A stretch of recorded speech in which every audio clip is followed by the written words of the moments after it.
Tell me what's going on here today, Dave. We got our annual day of mourning, Tell me a little bit about it. where we commemorate. It would like to remember the workers who have lost their lives on the job, as well as we want to remind people to fight for the people who are still working. How long has this been going on here, and basically what happens at this memorial service? This has been going on for a while. I'm not sure exactly how long it's been going on, but I've been here about 10 years, and it's been going on every year other than the past 2 years because of COVID. But I mean, we've got some guest speakers lined up today. We got the health and safety chair from the Ontario Counter Hospital Unions. We got a United Steelworkers Health and Safety rep here as well. What's this for the past 10 years, I guess? What's this mean to you this day? This is our Remembrance Day for workers who have lost their lives.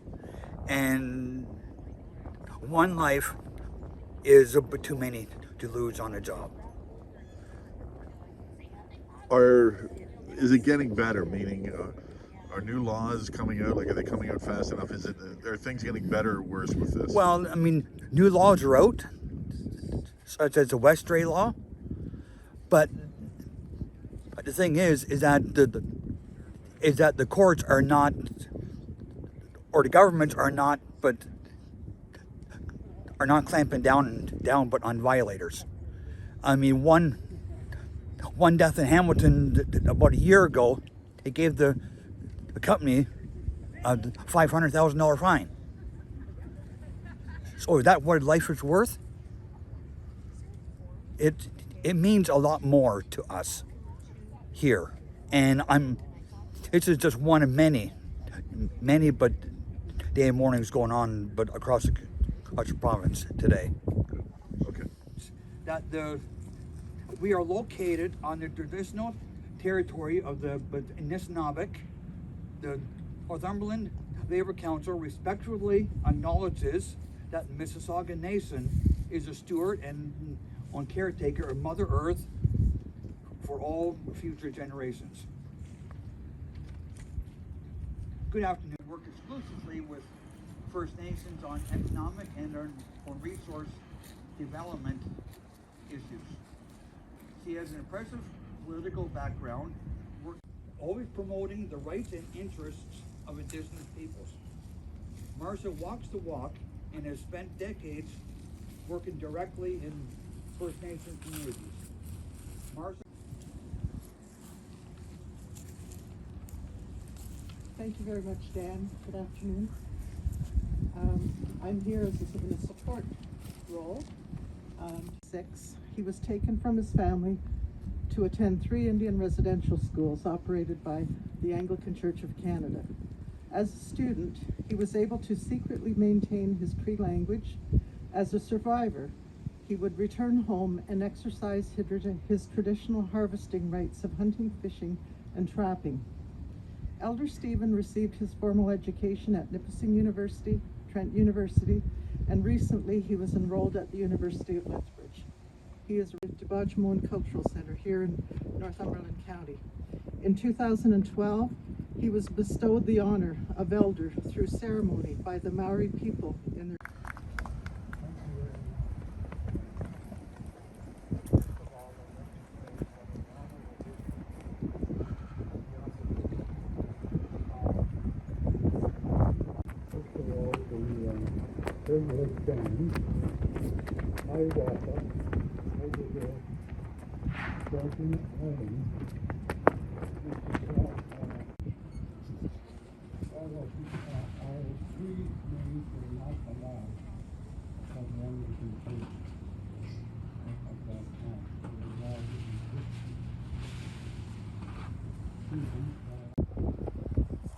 our grandchildren.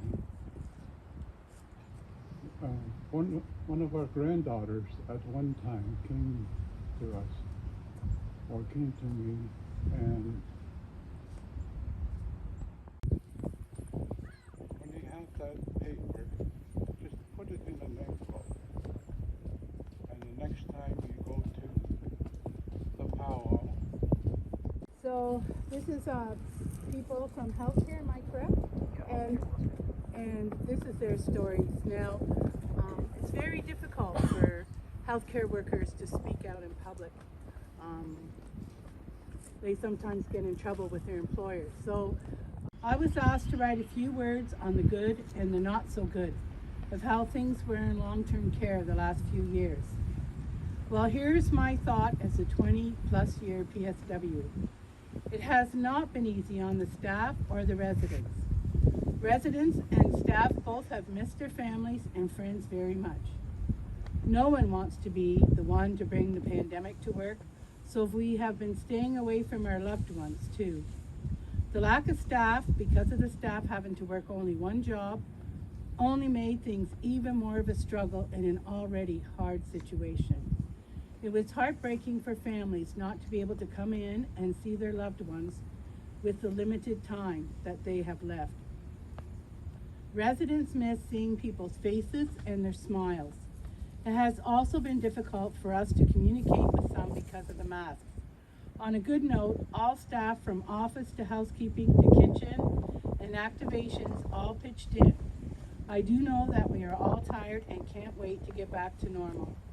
In LTC, that normal has not come yet. I hope everyone realizes that. Residents and staff need their families. Staff need some time off to rest, as many did overtime and double shifts to get through, and some have had no vacation time for a few years.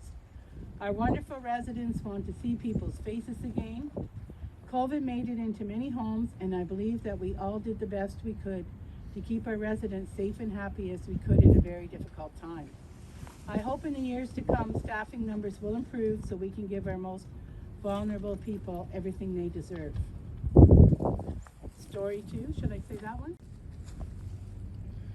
This event has been going on for a while, and I hope it continues to go on, but not due to any recent tragedies. It should be a memorial more than anything else. So my name is Bob Sanderson. I'm mayor of Port Hope, and I appreciate being invited here. I think it's very important.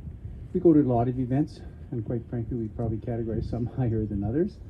This is a pretty important one. I think today is a day to pause. It's reflect, remember our colleagues, friends, family, all who have been affected by workplace accidents and tragedies. It isn't just the person, it's everybody. It's also a day to remember those who have actually lost a loved one. Every person has the right to go to work, be safe, and come home. And that doesn't always happen. So on this National Day of Mourning, we renew our commitment to protect our employees from injury, illness, and make sure we're providing a healthy work environment. If you drive by our town hall today, our flags are half-mast in respect. So thank you again for being here.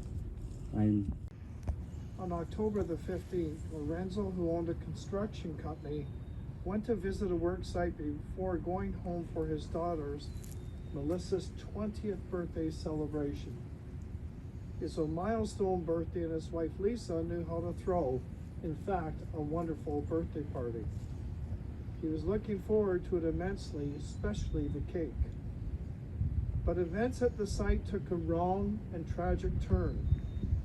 Sadly, as fate would have it, Lorenzo suffered fatal injuries at that work site that day and would succumb to his injuries the following day. Lorenzo never made it home, and the family, especially Melissa, mourns the loss of her father on her birthday, in fact, every year.